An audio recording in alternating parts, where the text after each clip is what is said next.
아멘.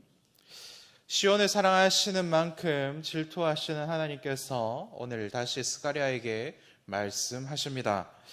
하나님께서 스가랴에게 다시 말씀하시며 약속하시는 것은 무엇입니까?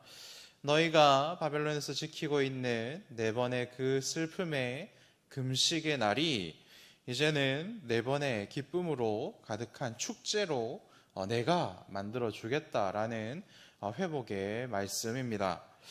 이스라엘 바벨론에서 지켰던 이 네 번의 금식의 날은 그들의 고향 이스라엘이 정복된 것과 관련이 있습니다.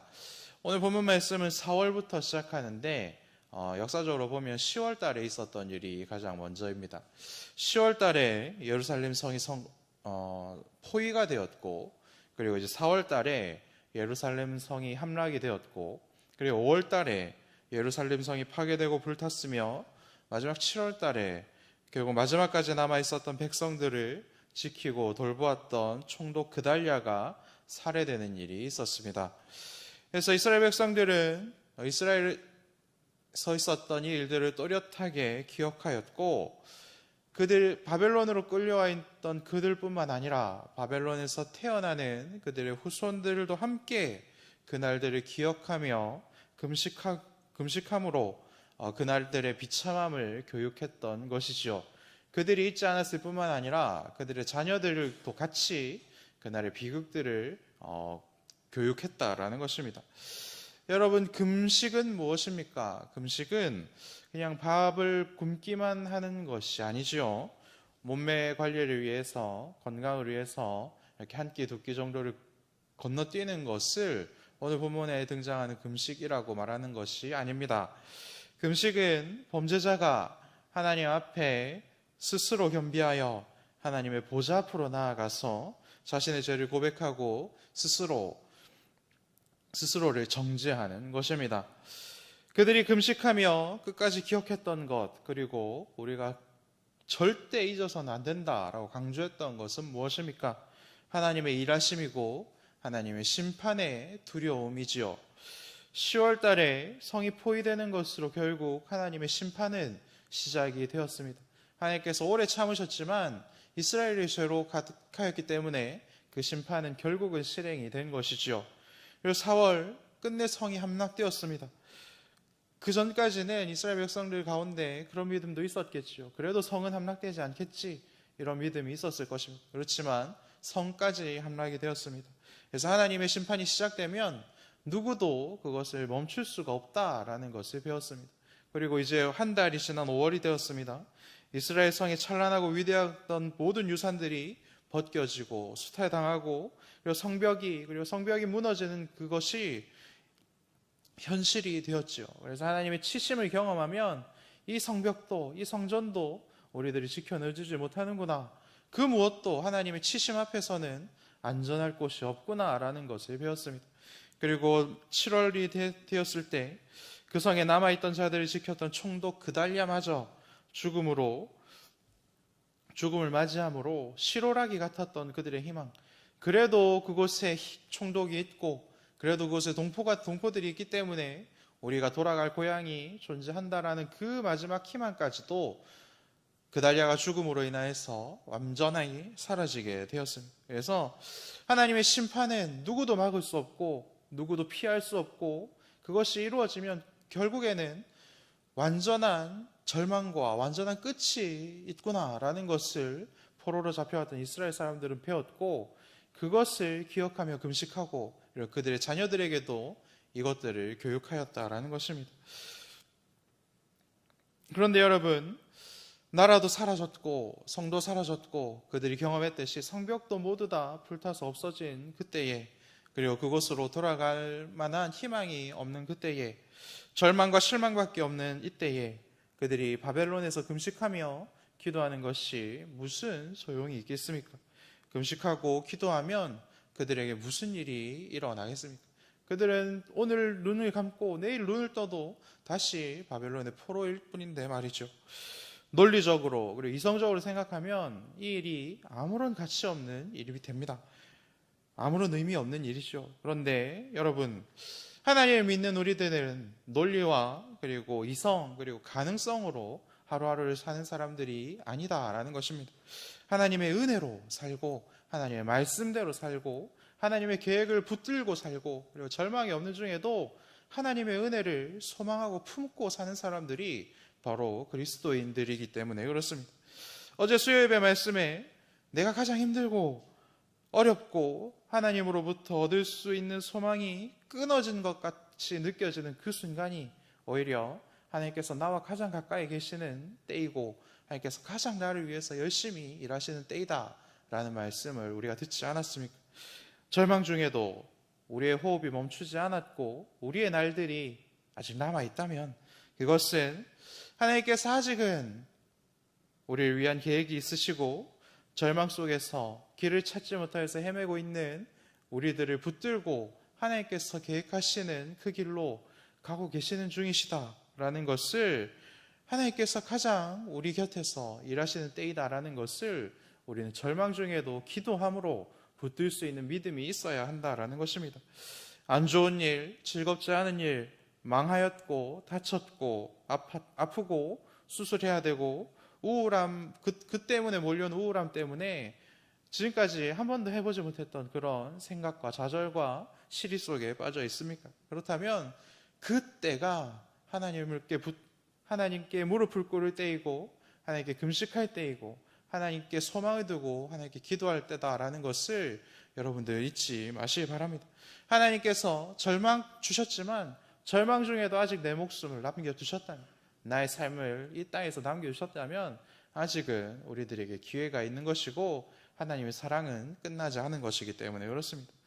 그렇기 때문에 여러분 나라도 망했고 성벽이 무너진 거 내가 봤고 성벽이 불타는 것도 내가 봤고 내가 모든 것을 경험해서 지금 내 삶이 절망이고 더 이상은 소망이 없는데 지금 하나님께 나와서 예배드리는 것 이것 말이 되나? 그리고 내가 하나님께 금식하며 기도하는 것 이것이 의미가 있나? 이러한 생각을 혹시 하게 되신다면 그 생각은 하나님께서 주신 것이 아니라 사탄과 마귀가 주는 생각이다라는 것을 기억하시고 그리고 또한 사탄의 졸개가 된 내 머릿속의 유혹들이 나를 지배하는 것이다라는 것을 깨달으시고 말이 되는지는 모르겠는데 하나님은 지금도 내 기도를 반드시 들어오신다. 내가 하나님 앞에 범죄하고 잘못하여 내가 이 지경이 되었지만 하지만 내가 기도하면 하나님은 끝까지 나의 기도 들어주시는 분이시다. 이것을 믿을 수 있는 믿음을 가지시기를 부탁을 드립니다. 이스라엘 백성들은 소망이 끊어진 그 순간 그리고 소망이 소멸한 그 순간부터 하나님께서 가장 우리와 가까이 계신다라는 것을 믿고 붙들고 그리고 그리 아니하실지라도 우리에게는 하나님밖에 없습니다라는 믿음으로 하나님께 금식하며 기도하였습니다. 그들이 포로 중에도 절망 중에도 소망이 보이지 않는 그 가운데에서도 끝까지 하나님의 이름을 부르고 하나님께 금식하며 자신들의 죄를 스스로 자복하고 스스로를 정죄하기 시작하였을 때 그리고 또한 그들뿐만 아니라 그들의 죄를 그들의 자식들에게도 그들의 자녀들에게도 금식하는 가운데 알려주고 우리가 이렇게 부끄럽게 살았다. 그러니까 너희들은 이렇게 살아서는 안 될 것이다 라고 자녀들에게 알리고 그 죄에서 반드시 떠나야 한다라고 눈물로 호소하였더니 하나님께서는 그 모든 기도와 그들의 간구를 들으시고 너희들이 지금까지 하였던 그 금식의 날들, 그 절망의 날들, 그 슬픔의 날들을 내가 반드시 축제와 기쁨의 날로 바꾸어 주겠다라고 약속하고 있으신 것입니다. 여러분 오늘 이 새벽에 나와서 왜 하나님께 기도하고 계십니까? 하나님이 내 기도 들으시고 하나님께서 나에게 가장 완벽한 방식으로 반드시 기도에 응답하신다라는 믿음 때문에 이곳에 나와서 기도하시는 것 아닙니까? 여러분 아직도 기도할 힘이 있으시고 그리고 아직도 기도할 날들이 있다면 끝나는 것이 아닙니다. 끝까지 하나님 붙드시고 하나님께 간구하십시오. 그러면 여러분들이 절망 중에 있다고 할지라도 하나님께서 그 절망을 기쁨과 즐거움과 하나님이 줄 수 있는 은혜로 만들어 주십니다. 그것을 믿고 경험하시는 기도의 시간 되시기를 간절히 축복합니다. 간절히 축복합니다. 아멘. 그런데 이 이 기회는 영원한 것은 아닙니다. 언제 이 기회가 사라지는 것입니까? 부활하신 예수님께서 이 땅에 다시 오신 그날 이 기회는 완전히 사라집니다. 그래서 우리의 날들이 아직 남아있고 그리고 아직 예수께서 오시지 않으셨다면 아직까지 우리들에게는 기회가 있는 것이죠. 그래서 예수님 다시 오시는 것이 우리들의 가장 큰 복이지만 또한 예수님 다시 오시기 직전까지가 우리들에게 남은 큰 복입니다. 이 기회를 우리가 잘 살려야 되는 것이죠. 그러면 기회가 있다면 우리가 오늘 나와서 기도하고 하나님께 엎드리는 그 날들을 하나님께서 복과 은혜로 채워주신 날들로 채워주신다. 이것을 기억하십시오. 그래서 예수님께서도 혼인이나 잔치하는 중에는 금식이 필요 없다라고 말씀하시지 않으셨습니까? 그래서 하나님께서 주시는 은혜와 복으로 가득한 날이 반드시 우리들에게 찾아옵니다.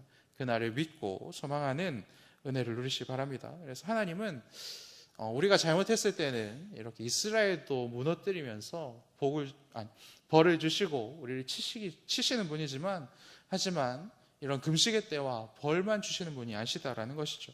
하나님이 우리들에게 가장 베풀어 주시고 싶으신 것은 무엇입니까?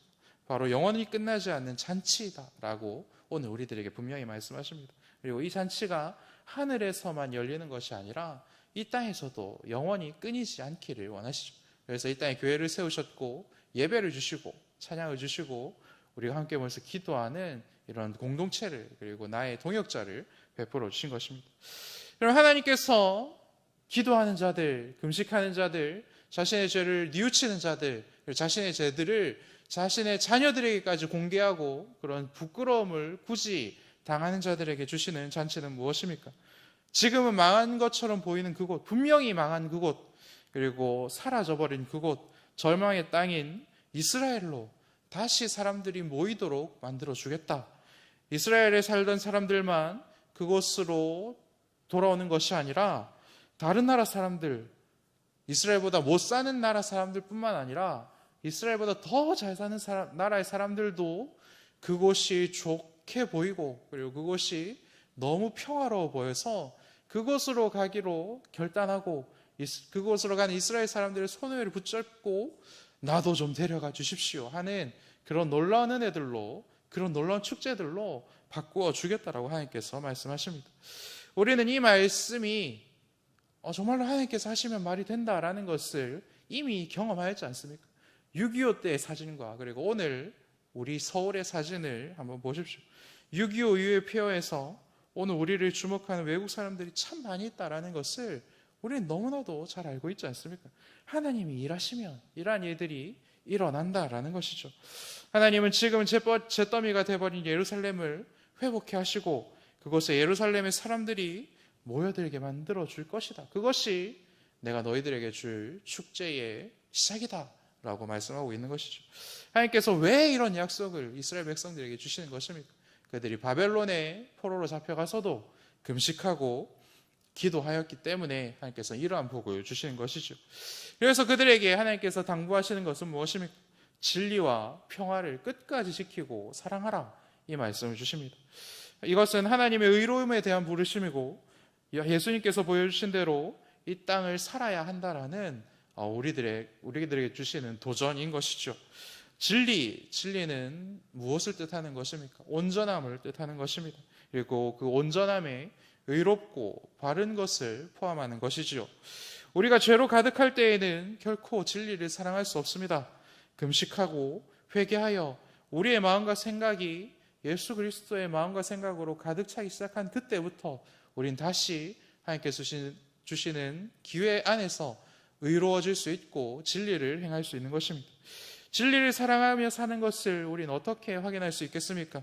내가 이 땅에서의 축복과 이 땅에서의 물질들을 사랑하며 사는지 아니면 하나님 나라의 공의와 하나님께서 주시는 공평을 사랑하며 사는지 그래서 하나님께서 주시는 공의와 공평 때문에 내 물질과 내 시간과 내 정신적인 것들을 손해보는 그 자체를 즐거워하고 그것을 거리낌 없이 하는지 아니면 그렇지 못하는지 그것을 통해서 우리는 확인할 수 있는 것입니다.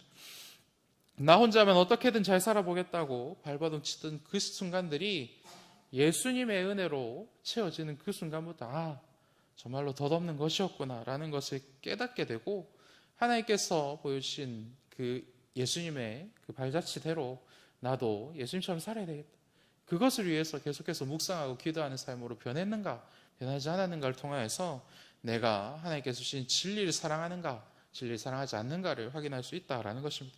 그리고 두 번째로 평화를 사랑한다. 이것은 무엇을 의미하는 것입니까? 이것은 하나님께서 주신 질서를 사랑하고 하나님께서 주신 온전함을 지키고 그리고 이 땅에 보존하기 위해서 열심히 노력한다라는 의미이지요. 하나님께서 만들어주신 질서와 온전함은 무엇입니까? 참 많은 것이 있겠지만 저는 그 중에서 한 가지를 대자면, 하나님께서 남자와 여자를 만드시고 그 남자와 여자를 통해서 가정을 만들어 가시고 예수님의 성품으로 마음과 생각과 몸이 자라나는 귀한 자녀들이 그 가정에서 낳고 그리고 그 자녀들을 함께 길러내는 교회 공동체가 함께 길러내는 그 거룩한 질서, 그것을 사랑하는 것이 아닌가라는 생각을 해봅니다. 바벨론 포로로 잡혀갔던 그들이 시리에 빠져서 그냥 뭐 이제 대대로 되라, 하나님도 없는 것 같고 우리 이제 여기 포로로 잡혀갔고 여기서 어떻게 성공할 것인가. 포로 중에도 부자된 사람들이 있다던데, 포로 중에도 이 바벨론 수도에 아파트 산 사람들이 있다던데, 우리 이제 그 일을 위해서 열심히 살아보자. 이렇게 이 사람들이 살았다면 이스라엘은 바벨론에 완전히 흡수되어서 사라졌을 것입니다.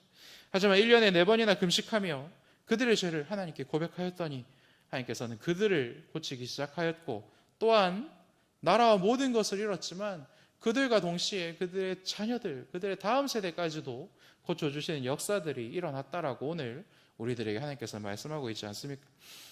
그곳 바벨론에서 태어난 자들이 사라진 이스라엘을 더 사랑하게 되는 그런 역사들이 하나님께서 회복을 주실 때에 그곳에서 일어났다라고 말씀하시는 것이죠. 바벨론에서 나고 바벨론에서 태어난 자들이 망해서 사라진, 불타버린 이스라엘을, 한 번도 가보지 못하였던 이스라엘을 더욱더 사랑하는 마음으로 가득하게 하나님께서 만들어 주셨다라는 것입니다. 이것이 죄와 절망 중에서 금식하며 기도하였던 이스라엘에게 하나님께서 베풀어 주신 가장 큰 복이 아니겠습니까? 왜 이런 일이 일어납니까? 그것은 이스라엘의 이러한 은혜가 임하였기 때문에 이러한 일들이 일어나게 만들어주겠다고 하나님께서는 말씀하고 있는 것입니다.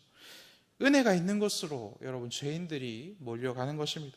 은혜가 있는 곳에서 하나님께서는 우리를 용서하시는 것이고, 은혜가 있는 곳에서 살아 역사하시는 하나님이 누구인지를 한 번도 가보지 못했던 자녀들에게도 알려주시고, 그리고 그것을 사랑하게 만들어주시고 품게 만들어주시고, 내가 저곳에 가서 내 사명을 감당해야 되겠다, 나의 이 일평생을 하나님께 드려야 되겠다, 그런 마음으로 바꾸어 주신다라는 것입니다. 그래서 그냥 이스라엘로 사람이 몰려가게 만들어 주겠다라는 이 약속은 그냥 도시가, 신도시가 많이 생겨나서, 그래서 그곳의 문화가 좋아서 그래서 사람들이 몰려가게 만들어 주겠다라는 약속이 아니라, 오히려 아무것도 없고 정말 절망밖에 없고 그곳에 가면 일해야 되고 고생해야 될 것밖에 없지만, 그곳에 가야 하나님께서 우리의 영혼을 소생시켜 주시고, 그곳에 가야 이 세상의 더러운 것들이 이야기하지 않는 하나님의 질서와 온전한 것들이 회복된다라는 믿음을 주시기 때문에 우리가 저곳에 가야 되겠구나, 우리가 이곳에 살아서는 정말로 죽는 길밖에 없구나라는 마음을 하나님께서 알려주시기 때문에 예루살렘으로, 회복된 성으로 몰려가게 만들어 주신다라는 말씀을 주셨다라는 것입니다. 그래서 여러분 잘 아시듯이 제가 3일 동안 당진에 가서 출산과 돌봄 세미나를 듣고 왔습니다. 여러 가지 사역과 세미나를 들었지만 정말 이제 출산이 되지 않아서, 그래서 인구가 정말 너무나도 눈에 띄게 줄어서 외국에서 가장 먼저 소멸할 나라로 우리나라를 뽑고 있는 이 참담한 시절을 우리가 살아내고 있지 않습니까? 그런데 우리가 이 시절을 어떻게 극복할 것인가, 많은 이야기들이 있었고 많은 논의들이 있었습니다. 그런데 이것을 극복할 수 있는 단 한 가지 방법이, 저는 오늘 본문 말씀에 등장하는 하나님 앞에 우리 죄를 자백하고 그 날들을 기억하고 우리의 죄를 고백하는 그 일들이 우리 교회 안에서 일어날 때 하나님께서는 다시 우리 가정에 은혜를 주시고 우리 교회에 은혜를 주시고 이 땅 대한민국에 은혜를 주셔서 하나님을 떠난 자들이 다시 돌아오도록 만들어 주시고, 하나님을 모르는 자들이 은혜가 있는 곳으로 가야지라는 마음을 품게 하셔서 다시 이곳에서 회복이 일어나는 그러한 역사들이 시작이 된다라는 말씀들을 하나님께서 보여주셨다고 저는 믿습니다. 사랑하는 여러분, 절망 중에도 하나님께 기도할 수 있다면 그 자체가 이미 소망입니다. 그렇기 때문에 하나님을 더욱 열심히 붙드시고 하나님께 간절히 기도하십시오. 또한 이런 절망적인 출산율 앞에서 우리는 또한 금식하고 하나님께 기도하고 하나님의 은혜를 구해야 할 때가 바로 이때임을 깨달아야 합니다. 그래서 우리가 하나님 앞에 우리의 죄를 자복하고 우리가 스스로 하나님 앞에 엎드려서 기도하기 시작하면 하나님께서는 우리들에게 벌 주시지만 어려운 날들을 살아날 그러한 것들을 허락하시지만 하지만 하나님의 은혜를 필요로 하고 하나님의 은혜를 사모하는 자들에게 다시 은혜 주시고 은혜의 장소를 베풀어 주셔서 우리가 은혜의 장소로 돌아갈 수 있도록 만들어 주시고 은혜에 대한 비전과 소망으로 우리를 채워가신다라는 것을 하나님께서 말씀하십니다.